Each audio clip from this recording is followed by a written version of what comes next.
Welcome to Public Health Matters, the show that addresses public health issues that matter the most to the citizens of Harford County.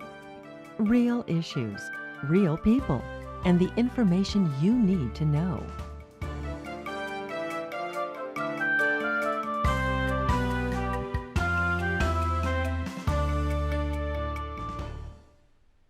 Hello, I'm Rania Nassar, Public Information Officer for the Harford County Health Department and your host for today's Public Health Matters, the show that takes a closer look at the public health issues that matter the most to the citizens of Harford County.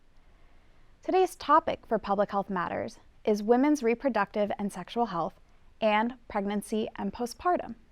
We will be discussing the importance of staying on top of your reproductive health as well as resources available in Harford County.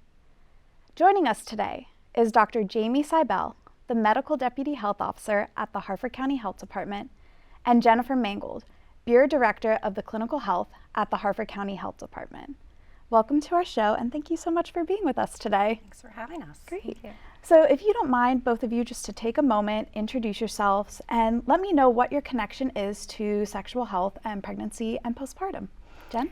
So I'm a registered nurse, and I have been with the health department for 25 years. I started in Anne Arundel Department of Health for the first 7 in family planning, and I was lucky enough to transfer to Harford County and have spent the rest of my career here.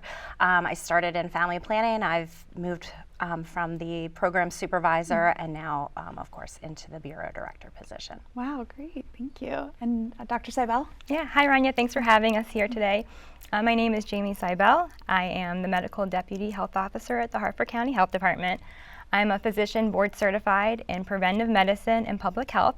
So as that type of specialist, I help with disease prevention and health promotion at the community and population level. And at the health department, I oversee medically the Clinical Health Bureau, which encompasses family planning, STIs, and other clinical services. Great, a lot of knowledge here today. So what is reproductive health, and why is this such an important topic for us to discuss today? So reproductive health is most simply the health of our reproductive systems and the well-being. And it encompasses everything from fertility and family planning to pregnancy and postpartum, also including cancer screenings and menopause. It's a really important topic to discuss because it affects our overall physical and mental health across the life course. And it's important that people understand it so they can make informed decisions. That's great. That's definitely a great topic. So let's get into kind of deeper for reproductive health. So let's discuss kind of what is the difference between a gynecologist and an obstetrician? Sure. So physicians traditionally train in both. They train in a specialty called obstetrics and gynecology, also known as OB-GYN. And obstetrics in itself focuses on pregnancy, prenatal care, the labor and delivery and childbirth part of it, whereas gynecology focuses on the health of our reproductive systems. So physicians can do both, or they can focus on one or the other. And then there's other providers such as family doctors or nurse practitioners, which we have at the health department, or midwives who can also focus on either. That's great. What are the available methods of contraception and how effective are they? So there are several methods of birth control. Some are hormonal, some are non-hormonal. The most effective methods are your female and male sterilization, of course, but those are permanent. But there are also more effective methods such as, it's called a LARC, which is a long-acting reversible contraception. And that can be anything from an implant that goes in your arm that lasts for up to 3 years. And there's also the intrauterine device, an IUD, which can be hormonal or non-hormonal, and that can be good anywhere from 5 to 12 years, depending on the method that you use. But they're both 99% effective. And then there's the more common methods that we see, your birth control pills, your patches, your rings, and we have a Depo-Provera injection. When used properly, these methods are in the high 90s of effectiveness, but they definitely have to be used correctly. There's also several non-hormonal methods that you can just get at the local pharmacy, such as condoms and spermicides. and sponges and things like that. And they're not as effective, but they definitely have to be used correctly in order to be effective. So there's several different methods. Wow. Yeah, lots to choose from. Absolutely. Yeah, a lot to choose from, and that's what makes it interesting, but then also why people should make informed decisions with their healthcare providers. Because while certain methods may be more effective for someone, other methods may be more effective for another person. So things to consider are someone's overall health status. Certain health conditions may make you better suited for one method over the other. And then also your future family planning choices. As Jen mentioned, some methods may be effective for long term. So if you're trying to prevent a pregnancy over a long period of time, one method may be better than something that's perhaps more short term. So we just discussed our methods of contraception, but what's emergency contraception? So emergency contraception is a way to prevent a pregnancy from even occurring. So what you have, if you have unprotected intercourse, you would have up to 120 hours, and there is a pill. It's actually a strong birth control pill that actually will help prevent you from ovulating if you haven't already. So that will protect. It would. Has to be taken. The best time is within the first 24 hours, but it can be taken up to 5 days. There's also the IUD emergency contraception. So you could, within the first 5 days, have a copper or a hormonal IUD inserted, and that will help prevent fertilization from occurring. Those are very effective, and they can also stay in then and be your permanent birth control method. Wow. So even more options for this, too. Absolutely. And, that is available at the health department and over the counter now. That's great.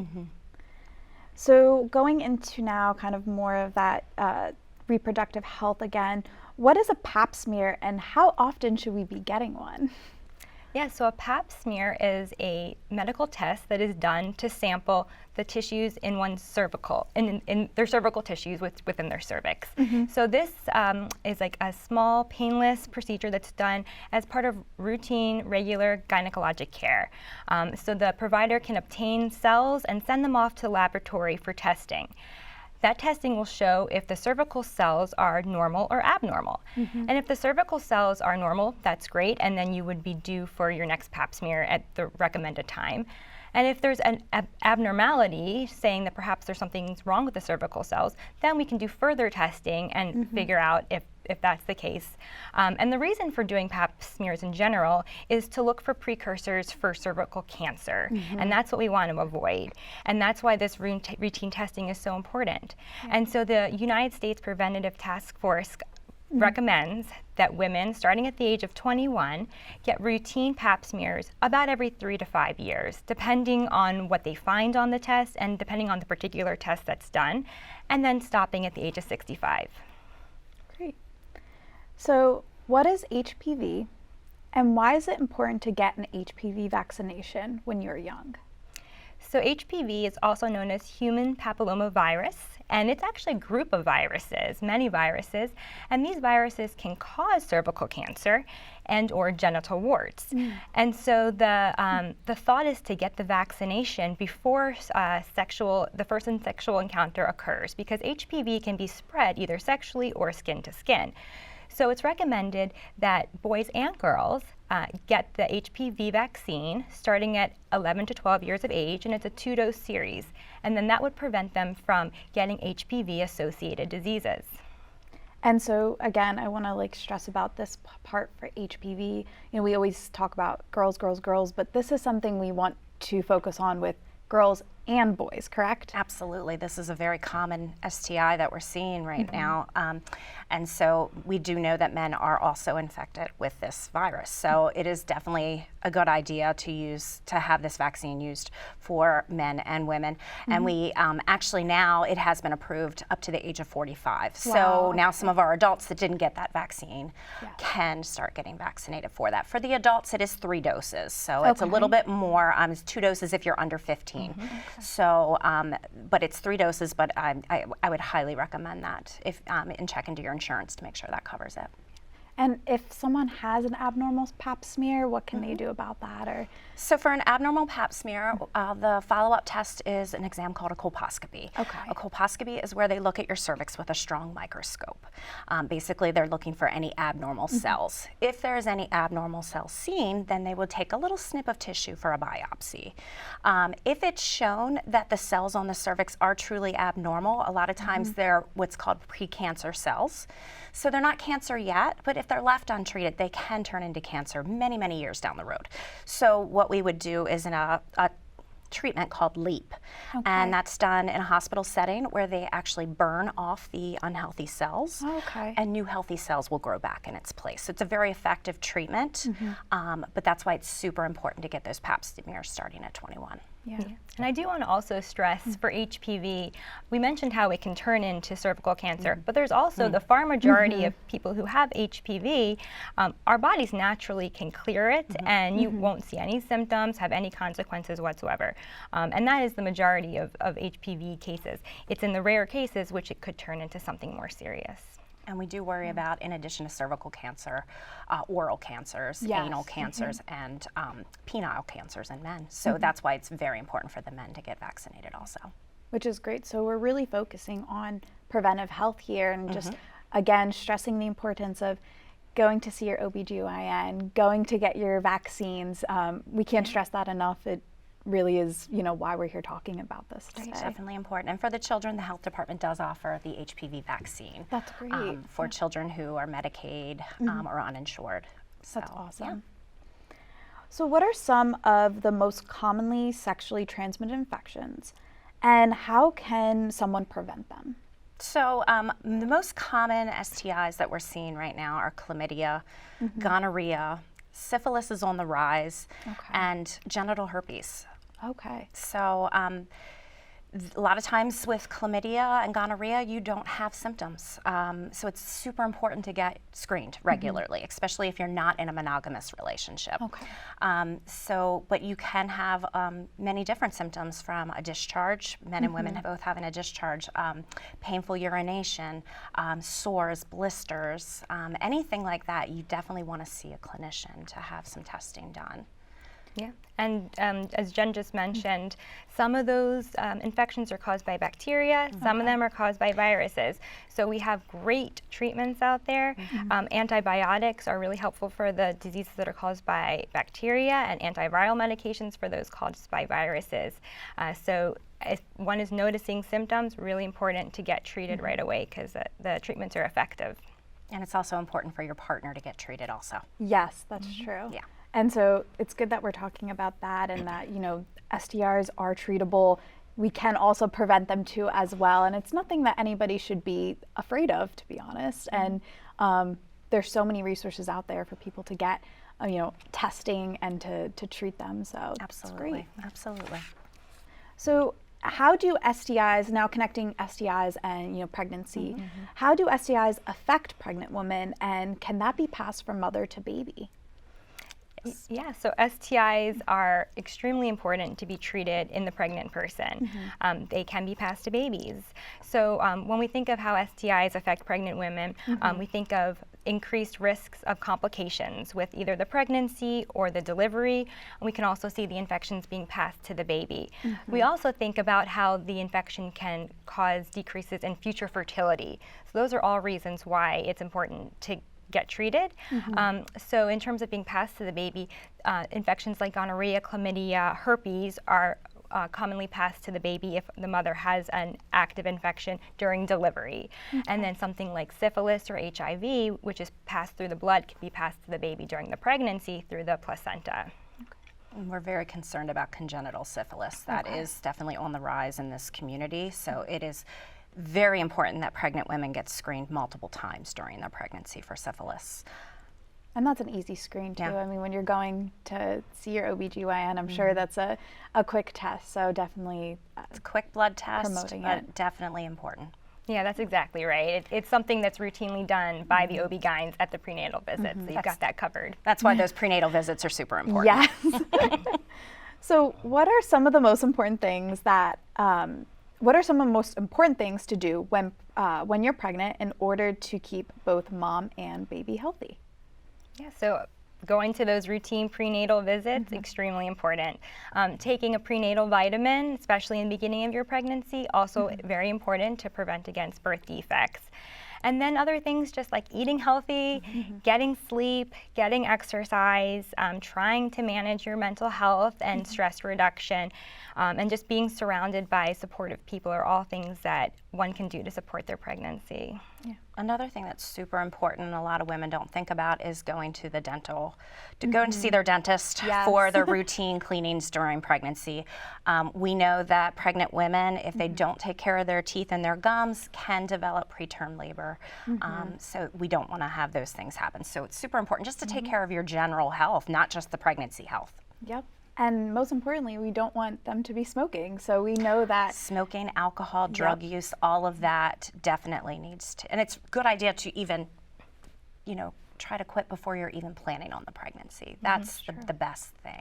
Yeah, we have, I've taped so many of these shows, and one of the consistent topic that comes up all the time is how much tobacco affects, whatever topic we've had discussed in the past.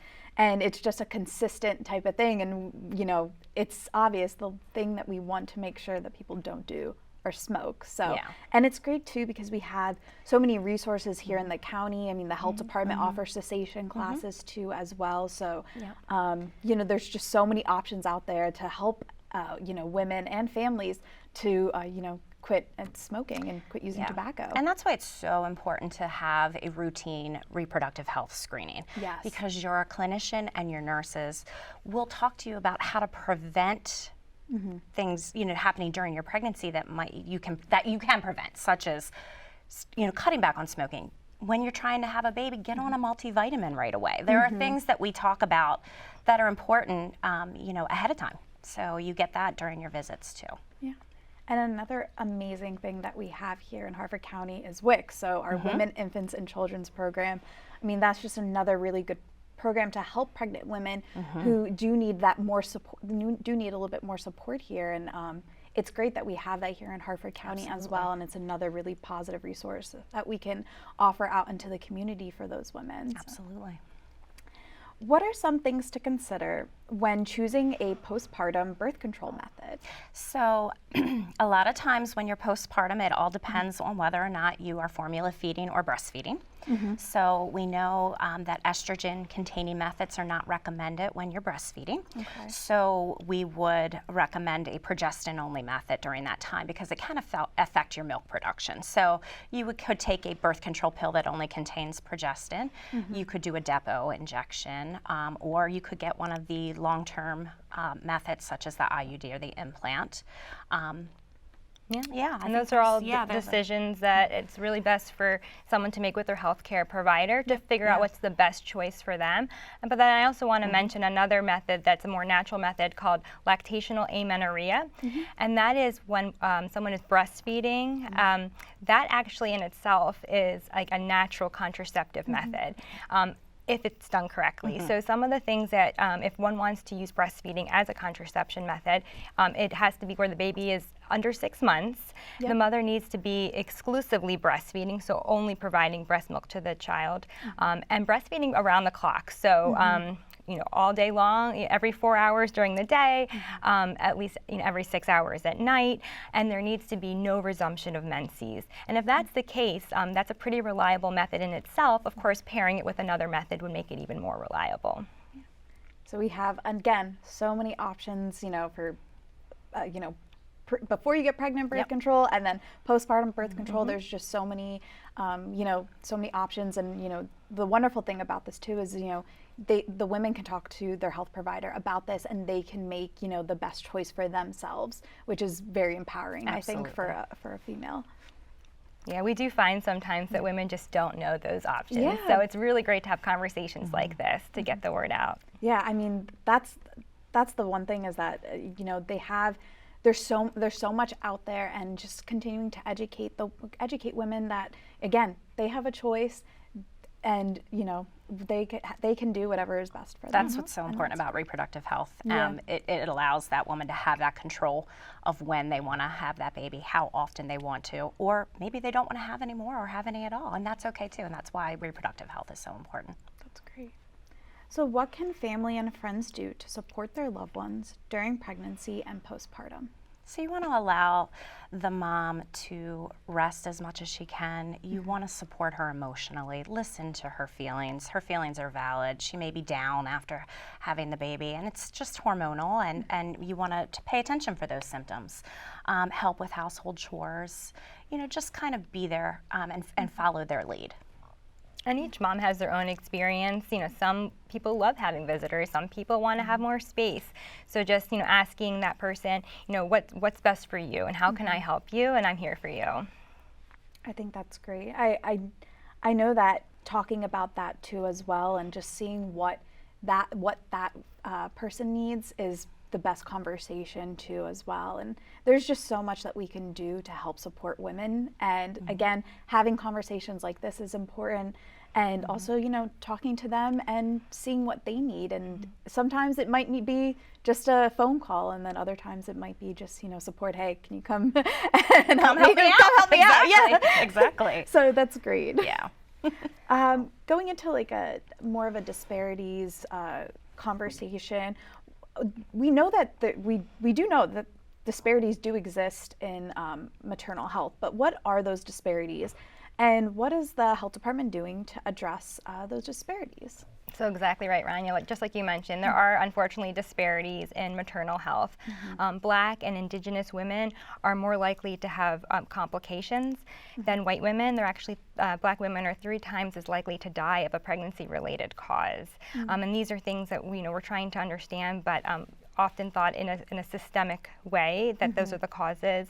But at this point, our health department is doing really great work to work on this cause. We have a minority health program at the Harford County Health Department where the program staff teach women how to self-advocate for themselves during this time, how to maintain healthy behaviors, and just teach about some health education, which really goes a long way. And we also have a program called Nuestra Comunidad, and because there's also disparities in the Latina population. So this program is great where we have care coordinators that help these women access the health services that they need, and also how to advocate for themselves and have healthy pregnancies.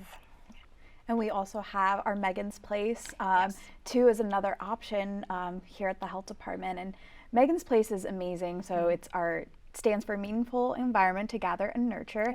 And it's just a safe space for women to come and access services, whether it's, prenatal, postpartum, or if they're just, thinking about becoming pregnant. And it's wonderful that we have just a place that they can all gather and kind of meet other women. Kind of like a nice support. Like a great support. The kids play together, the moms have some discussions.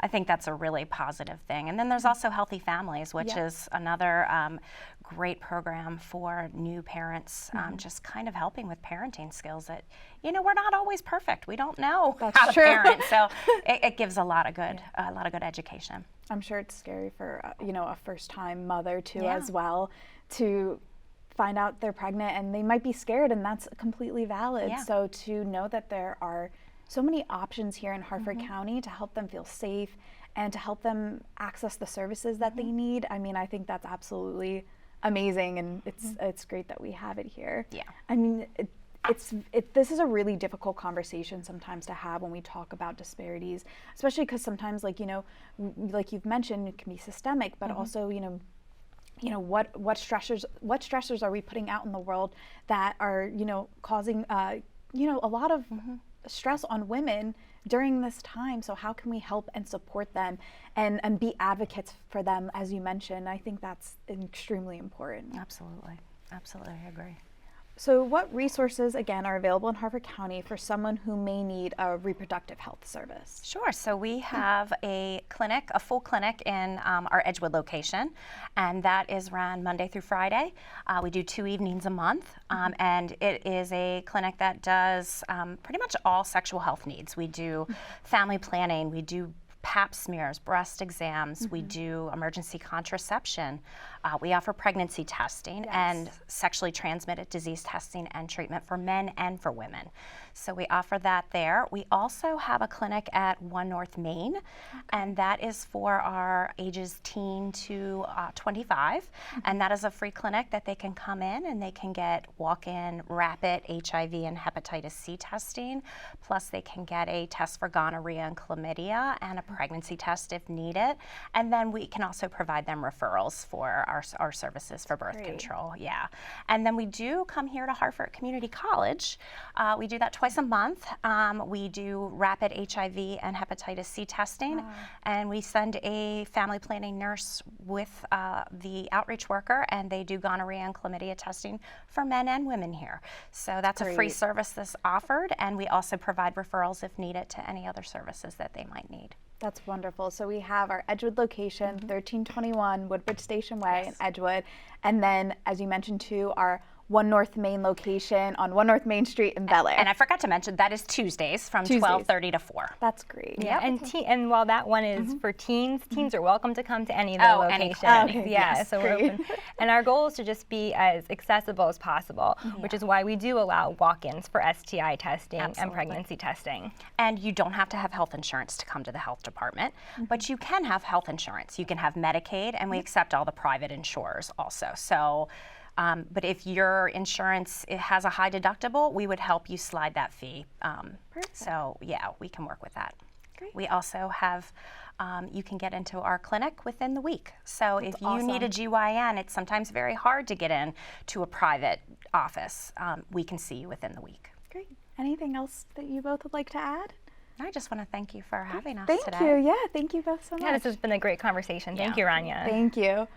Well, that's all the time we have for today. I'd like to thank my guests on today's show, Jen and Dr. Seibel. If you would like more information on reproductive health, please refer to the resources page after the show. And join us next time for another important issue that matter the most to the citizens of Harford County. Thanks for watching.